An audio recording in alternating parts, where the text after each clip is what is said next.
Orbán. Biden no entiende a los rusos. El primer ministro de Hungría explicó que la política occidental se centra en cómo proporcionar más libertad a la gente, mientras que para los rusos su máxima prioridad es la unidad nacional.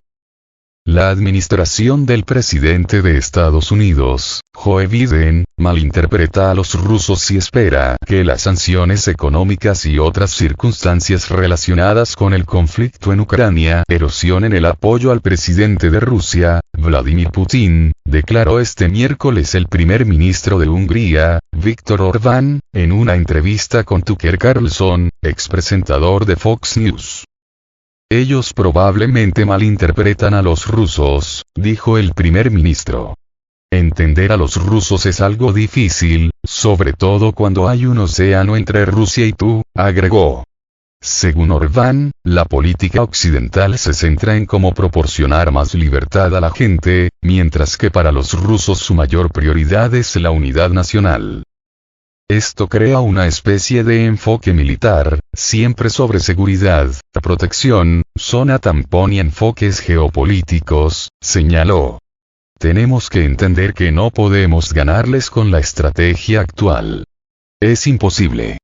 No matarán a su líder, nunca lo abandonarán, mantendrán unido el país y lo defenderán, aseguró. A la pregunta sobre qué le pasaría a Rusia y a su arsenal nuclear si Occidente consiguiera asesinar a Putin, el primer ministro húngaro respondió que cuando el actual mandatario ruso sustituyó a Boris Yeltsin en 2000, el mayor temor en Occidente era que se mostrara débil y condujera a la anarquía. Ahora Putin lleva muchos años en el poder. Nos hemos olvidado de lo peligroso que es cuando no hay un liderazgo fuerte, en Rusia, expresó. Si el objetivo real de Washington es derrocar al presidente ruso, entonces esto sería un error y más que peligroso, advirtió Orbán. El primer ministro reiteró que Hungría apoya una rápida solución al conflicto ucraniano, pero señaló que su país desea mantener relaciones económicas con Rusia, sobre todo en materia energética. Sin implicar a los rusos en la arquitectura de seguridad de Europa, no podemos ofrecer una vida segura a los ciudadanos de Europa, subrayó. Asimismo, el entrevistado aseveró que la posibilidad de una victoria de Ucrania sobre Rusia es una mentira e imposible. Todos los que se dedican a la política pueden entender la lógica, las cifras, los datos, indicó. Según Orbán, los países miembros de la OTAN ya no pueden permitirse admitir a Ucrania en el bloque, porque esa oportunidad se perdió hace muchos años. Los rusos se hicieron cada vez más fuertes y ahora lo son aún más. Así que perdimos la oportunidad histórica de hacerlo. Esa ventana de oportunidad ya no está abierta, afirmó.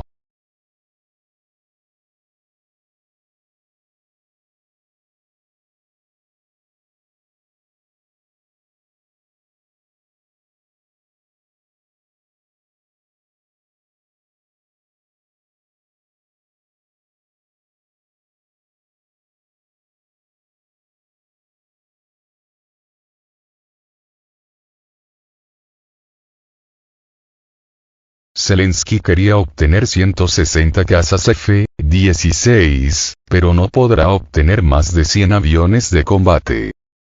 El canal de televisión portugués RTP informa que el presidente ucraniano Volodymyr Zelensky ha expresado una solicitud para proporcionar a Ucrania 160 aviones de combate F-16. Según Zelensky, a pesar de los acuerdos existentes con socios occidentales, Ucrania carece de una poderosa flota aérea para enfrentar efectivamente a Rusia en el frente aéreo. Esta solicitud es una de las más ambiciosas y podría cambiar el equilibrio de poder en la región.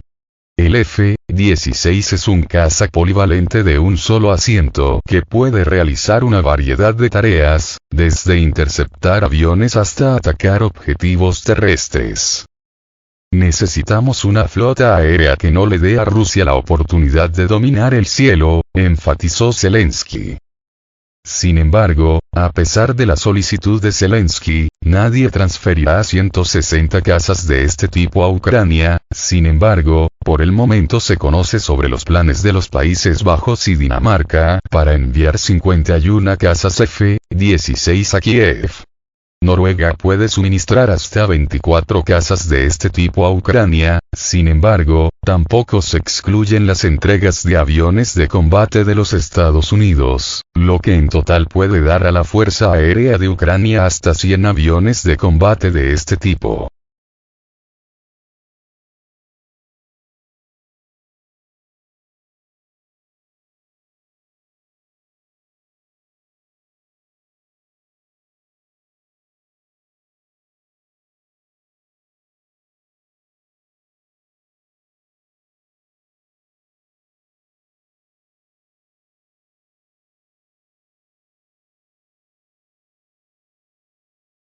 Ucrania está lista para movilizar a los ciudadanos que abandonaron el país con certificados médicos falsos. Las autoridades ucranianas están considerando la posibilidad de apelar a otros países con una solicitud de extradición de personas responsables del servicio militar que abandonaron el país con certificados falsos de incapacidad para el servicio por razones de salud. Esto fue declarado por el jefe de la facción parlamentaria del Partido Servidor del Pueblo, David Arakhamia. En el contexto del conflicto en curso y la creciente necesidad de militares, las autoridades ucranianas han adoptado una serie de medidas para reforzar el control sobre el desempeño de las funciones militares por parte de los ciudadanos.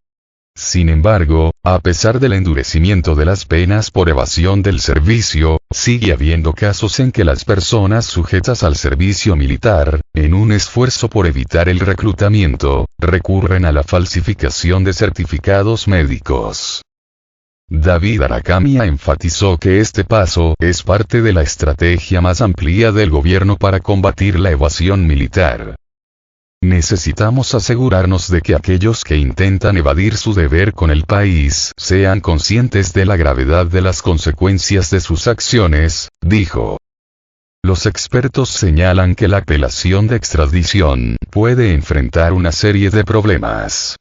En primer lugar, no todos los países reconocen la evasión del servicio militar como un delito que da lugar a extradición.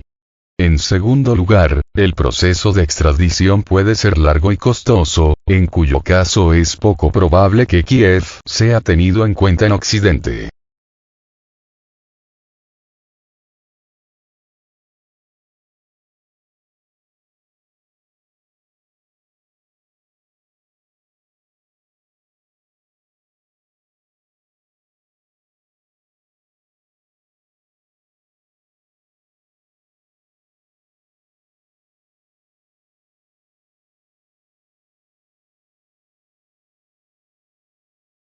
Soldados ucranianos se autolesionan por miedo a ser enviados al campo de batalla.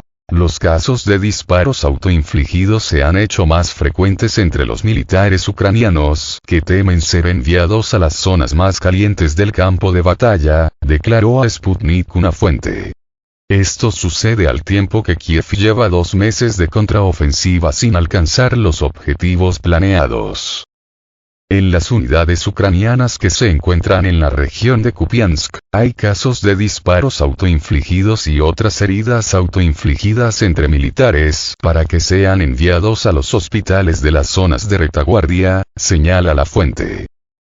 Precisó que, según informaciones recibidas también de prisioneros, los militares ucranianos a veces piden a sus compañeros que les inflijan heridas leves a cambio de dinero para evitar ser enviados al campo de batalla. De acuerdo con otra fuente, los militares ucranianos de la 123 Brigada de Defensa Territorial fusilaron a 23 de sus propios combatientes por intentar desertar de sus posiciones cerca de Jersón. El mando militar ucraniano de esa brigada añadió a los combatientes ejecutados a la lista de desaparecidos para encubrir los asesinatos. La contraofensiva ucraniana en las direcciones al sur de Donetsk, Zaporozhye y Artyomovsk, Bakhmut, empezó el 4 de junio, y las tropas concentraron su ataque principal en la zona de Zaporozhye. El 9 de junio, el presidente de Rusia, Vladimir Putin, indicó que las FA ucranianas no consiguieron sus objetivos en ningún momento gracias al valor de los militares rusos, la calidad de equipos, especialmente modernos, y a la correcta organización del ejército. Hasta inicios de agosto, Kiev había perdido más de 43.000 militares, declararon desde el Ministerio de Defensa de Rusia. Además, desde el organismo afirmaron que más de 4.900 piezas de armas ucranianas fueron destruidas en el campo de batalla durante el transcurso de la contraofensiva ucraniana en verano. Entre ellas, 26 aviones, 9 helicópteros, 1.831 tanques y otros vehículos blindados, incluidos 25 carros de combate Leopard, 7 tanques de ruedas franceses AMX, 10 y 21 vehículos de combate de infantería Bradley. De acuerdo con varios medios de comunicación, el ánimo de la opinión pública en Ucrania y en los aliados occidentales de este país ha pasado de la esperanza a un estado sombrío tras la decepción que han generado los escasos resultados de la contraofensiva de Kiev.